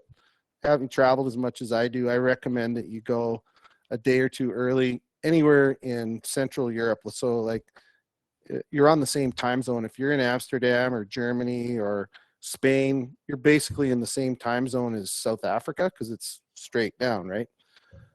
If you go there and you get your jet lag out of the way before you get there, it's not bad. Like even 24 hours, you can tackle jet lag and then get to the lodge. Because basically, it's your choice. You can come a day early and stay in Joburg. Joburg, I wouldn't spend a lot of time. It's kind of a industrial city, really. Like not a lot to do there. But otherwise, they pick you right up. It's about a 3-hour drive to the lodge, and basically you're hunting that night. You go for a drive that evening. We didn't shoot anything the first night, but yeah. So you just drive like there's roads through the plains, or what? It's like plains game, kind of. No, so for those that don't know, it's pretty interesting. The area that we were in was in the what's it called? I got the name right here in my notes. So we're in the Waterberg Mountain Range area. So the little town's called Valwater. So it's rolling hills and mountains and plains and jungle, kind of a bit of everything. Like there's a lot there. You got every kind of country you can see. And over there, the most of the land is privately owned, and it's ranches, either what they call game ranches or cattle ranch, sheep ranch combination. So everything is fenced there, and the fences are like anywhere from 8 to 10 feet tall, but it's everywhere. Everything is fenced. Like there is some national parks and stuff, but these ranches are huge. So for example, Bosveld, they have access to, I think it's 220,000 acres of ranch land that they have kind of access to, that they work with these ranches. And the whole area, the whole region is basically, the economy is driven by hunting. So they're built for this. They've been doing this for over 100 years. Most of these places have been around forever. And they do, periodically, some of them will stock animals, like they actually buy animals and bring them in and let them loose. But what we found is I think we hunted 5 different ranches, but we hunted 3 probably the most. And these 3 ranches have not brought an animal in over 10 years. They haven't brought any in. And like the one ranch where I think I shot 4 animals on that one. That was like my kudu, my water buck, my impala, my reed buck. That ranch in particular, they haven't put an animal on the ground there, and they see animals every year they haven't seen, and just hundreds. And also the other thing too is these animals can escape the fence. Like they showed us a video of a kudu bull standing in front of a 12-foot fence, 12 feet. He's looking at the fence and then just decides, I'm going over, fucking straight up over. You know, his leg catches the top wire, but he actually scaled it, like fucking hopped right over it. So, and the other animals that are got a lower wheelbase chassis height, they're going under the fence because the warthogs dig holes everywhere, right? So, you know, it's like, you know, animals. So yeah, high fence, but it's not like you're driving on a 80-acre pasture.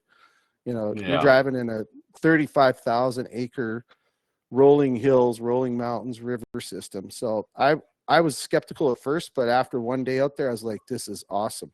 So, you know, you see a lot of different animals. And the cool part was we were there right when the rut was starting for kudu and a lot of the different species. So they were seeing animals they haven't seen. And also the third thing, which is cool, they were shut down for 2 years for COVID. So there was no animals taken. So breeding cycles went up. The one thing that's that keeps it kind of natural there is the leopard hunting was shut down in 2016 after the that lion. What was the lion? That famous lion that got shot? Cecil. Cecil. Yeah. Cecil. So they shut it all down. So there's a lot of predators there, a lot of leopards there, and then they have African dogs. So, you know, they're like wolves. There's just so many animals. I can't remember. My wife kept track of species, like all the lists, and I think we were in the over 30 different species we saw. So yeah, the hunting was unbelievable. We were seeing 400, 500 animals a day, different species.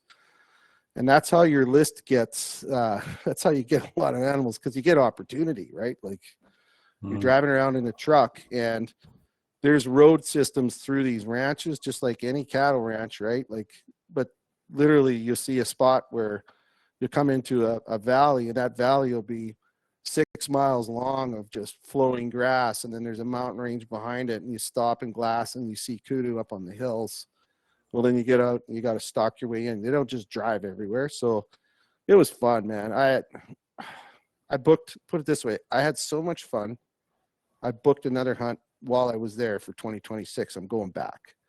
There's like 4 or 5 animals on the list, but did you get to eat any? Oh, did you get to try any kudu or anything? Or oh man, Wacey, I'm telling you, every night.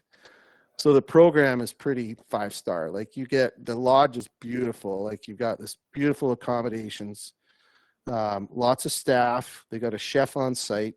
Every morning you get a hot breakfast, 5 o'clock in the morning, 5:30, depending on where you're going. They pack a lunch for you.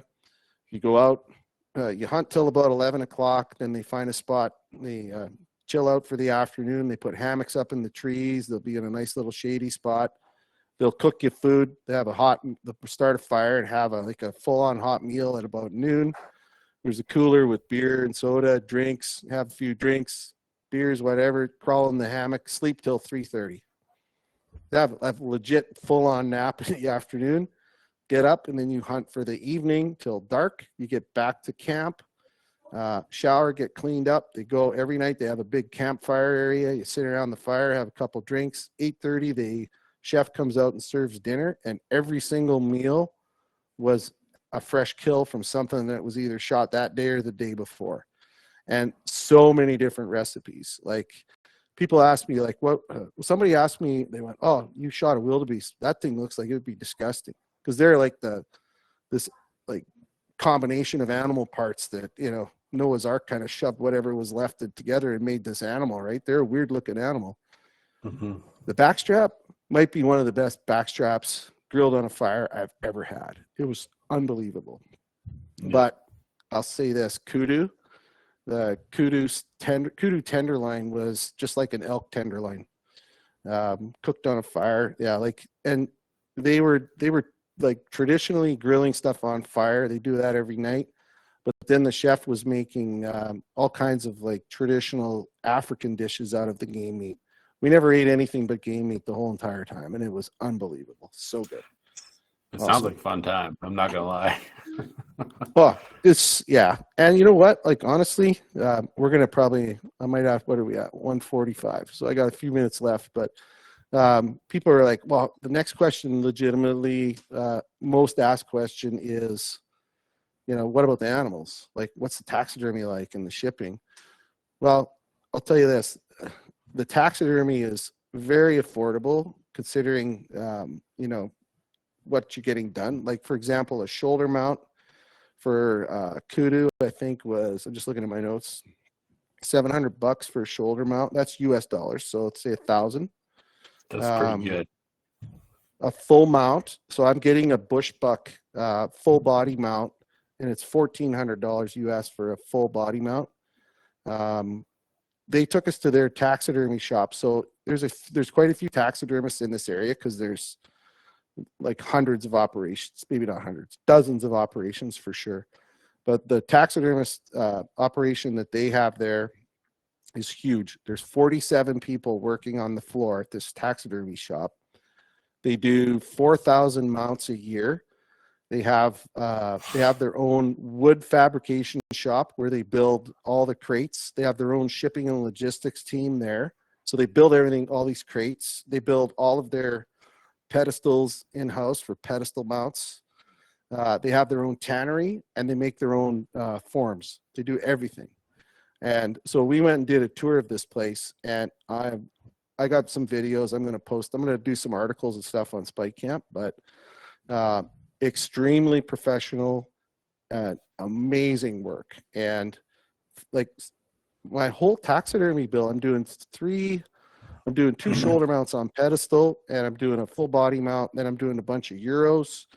I'm doing flat skins, which is basically rugs, just tanned hides.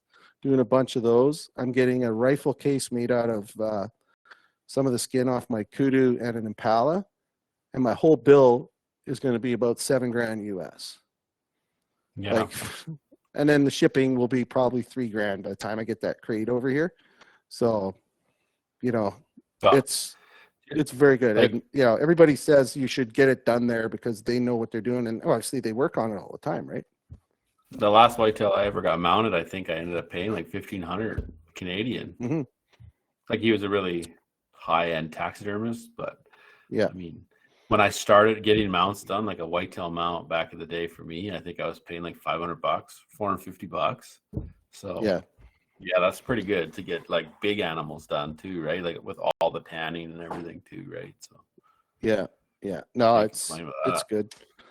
Yeah, honestly, we'll dig into this on another episode, but because we are running a little low on time, I think I have about 10 minutes left, but learned a lot. And I'll just say, anybody on here, if you have any questions, details, or are curious about hunting in South Africa, let us know. And I'm just going to drop a little teaser for you too. Bosveld Jacobs is now a brand partner on the platform. They're heading up. Their ad is on the international hunting space. And I'm just going to leave this little tidbit for you. We're going to do a contest at the end of the year. We haven't decided exactly what it'll be, but there could be an African safari up for grabs as a prize in the rewards program. So, can you get any of the meat home, you think, or what? Is that an option? Because that would be kind of cool. I don't think so. Yeah, I don't know. I don't think so. That's the only thing for me is, and oh God, you should see these places. Like, every ranch has like a full-on game cooler and like hanging area. Most of the ranches, you don't see anybody running around because they're living off of the animals, right? So it's kind of like quiet cattle ranches. But like, for example, the one morning the first animal I shot was wildebeest. Shot him in the morning, like about 9 o'clock, threw it whole in the back of the truck, hunted around for a couple hours, went to the spot where we had our little siesta, and our tracker Skinner guy took the wildebeest over to the, a couple miles over to the ranch house, and he skinned out, gutted the animal, and hung it in a cooler at the ranch that we were hunting on, not even our lodge. he comes back, has an hour and a half nap. We go out hunting. Later on that afternoon, I ended up shooting my reed buck right at last light. And then we just threw that in the back of the truck, drove back, picked up the wildebeest, drove home. And then the skinners at the lodge took care of everything. And you should see these guys skin, Wacey. Holy shit. Like, I wow. bet. Oh, yeah. I'd love to see that. I'd love to see them guys skin. Yeah. Just masters. Exactly. Like they use for like getting the ribs off the guy. They were skinning, I think it was, I got a little video clip with my Impala, but he's basically using almost like a machete. He just pulls the rib cage out and he's like, whack, whack, whack, 3 whacks, and the rib cage is off, and it looks like he cut it with a bandsaw. But it's like, I wouldn't want him chopping on me. But yeah, and the tracking, oh my God, like I've heard about their tracking skills over the years. Yeah, the professional hunter said to me he's been hunting with this Joshua guy. Has been his tracker for like 10 years, and we went out in the field and like went out for a big long hike. We're hunting roan, which is like this huge antelope, 1,000-pound antelope, and we're hiking through the, it's red clay sand all over the place, and there's rocks and thorns and shit, and there's just 10 million tracks. Like, it's fucking tracks everywhere. And the guy's like, oh, there's a bull, and he's walked this way probably 5 minutes ago. I'm like, whatever. I was like, I don't believe it, man. There's no way. And then the PH said, Joshua, show Mr. Chuck how you can tell. Well, he gets me to go down on one knee, and we look at it, and you could see the coloration of the particles of sand, the red clay sand, whatever the shit was. When the animal walked, it flipped it over, and that little particle was slightly darker orange than the particles that were laying there from other tracks. And he said it takes 5 minutes under the sun for that particle to turn the same color. I'm like, okay, fair. That's fair. Guy knows what he's doing. I'm not going to argue. And then we walk 200 yards and we spook up the roan. He was there. I was like, oh my God. Okay. Anyway. Yeah, they're legit. They're legit. I've watched video of those guys track. And same thing. Like, they're like just a slew of tracks, and they just like, they're at a, the one guy I watched, he was running, like he was keeping pace and tracking. I'm like, oh, that's unbelievable. I don't know how they do it, but it's crazy. It's crazy to see. There's a lot of instinct too. Like these guys live their lives in the bush there. So it's crazy. But anyway, dude, we're running out of time, man. This has been a blast. We got to do this more. Yeah, it's we will. It's busy. We're just busy. It is busy. That's it. Well, we got sheep camp starting next week, so we'll circle back. Are you going to make? Are you going to be able to get on that episode with Mike Drury on the 10th? Yeah, maybe. We'll have to just see where I'm at closer to them dates. I think Tyler was on the 17th or something, wasn't it? Yeah, you guys are the 17th, but you can jump on any of them with me if you want. It's more than welcome. So you know the schedule. Just let me know. I'll definitely try to get on, but everything's a little chaotic here right now. But I'll make an effort to hop on for sure. Right on. All right. Well, we're gonna put a pin in this one. So thanks everybody for hanging out. Appreciate the attendance. Wacey and I didn't wreck the house while Blake was gone, so we did okay. We'll have to keep trying. Yeah. Yeah. I think this time I nailed the mic, so my audio should be better. Hopefully. Audio was good, buddy. All right, man. Okay. Well, hang in there, Wacey. We'll talk soon. Thanks, everybody. Have a good night. Yeah, thanks.